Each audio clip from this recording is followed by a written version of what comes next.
C'est à Vilvoorde, à quelques kilomètres de Bruxelles, que nous sommes allés chercher les réponses. Au bout de cette zone industrielle se cache une usine très discrète, filiale d'un des plus grands groupes chimiques européens.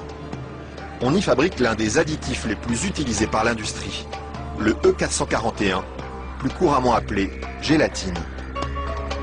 Et le responsable commercial de l'usine, Michel Vandenberg, n'est pas peu fier de nous montrer tout ce qu'on arrive à fabriquer avec son produit miracle. Alors, je vais vous montrer quelques exemples des principales applications de la gélatine.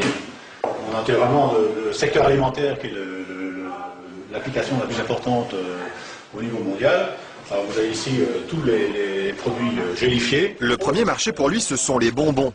Mais on trouve aussi sa gélatine dans des gélules pharmaceutiques, des pellicules photos et même des shampoings.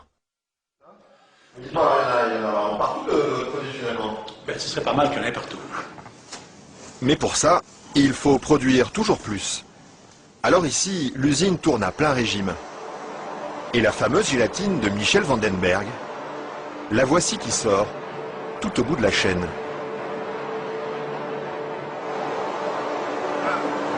Ça c'est la fameuse gélatine. Là, c'est la gélatine. Ce sont ces spaghettis qui collent aux doigts. Il faut à peu près 3 à 4 jours pour arriver jusqu'ici.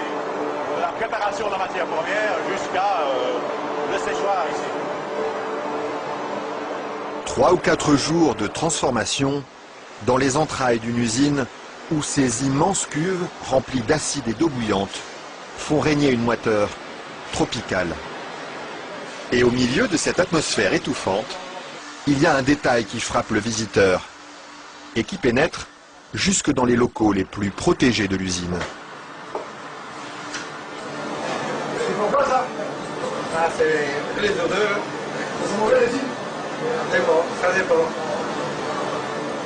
Une odeur âcre, d'acide et de graisse brûlée qui flotte sur tout le site jusqu'à l'extérieur de l'usine. Et la raison de cette odeur, la voici.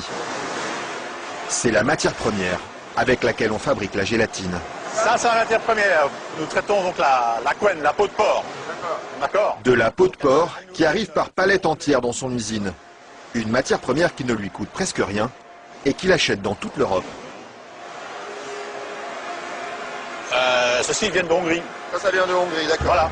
Et tous les jours, près de 150 tonnes de couenne de porc attendent dans ce hangar d'être dévorées par un monstre d'acier au nom évocateur, Dinosaurus.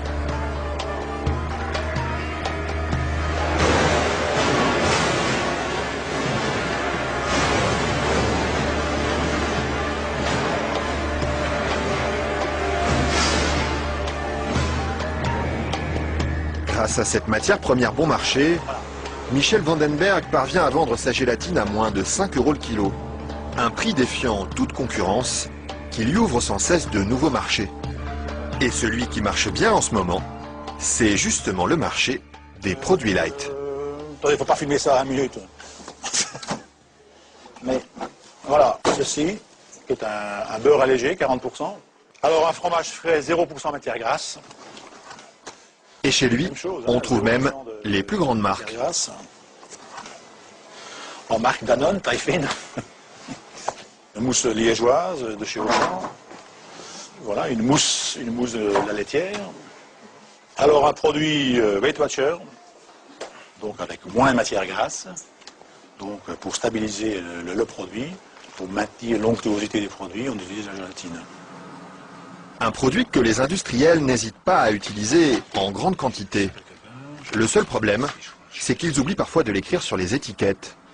Quand on les regarde, on lit bien la mention gélatine, mais pas l'origine du produit.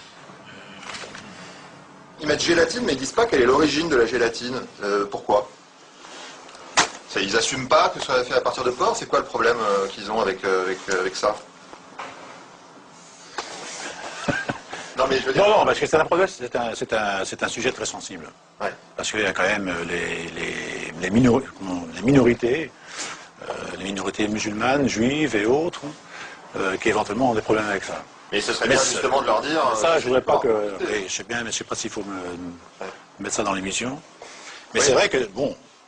Parce que du coup, ils savent pas si c'est du porc ou de la vache. Du coup, comment ils font pour consommer? C'est ça le problème. Il faudrait peut-être leur dire.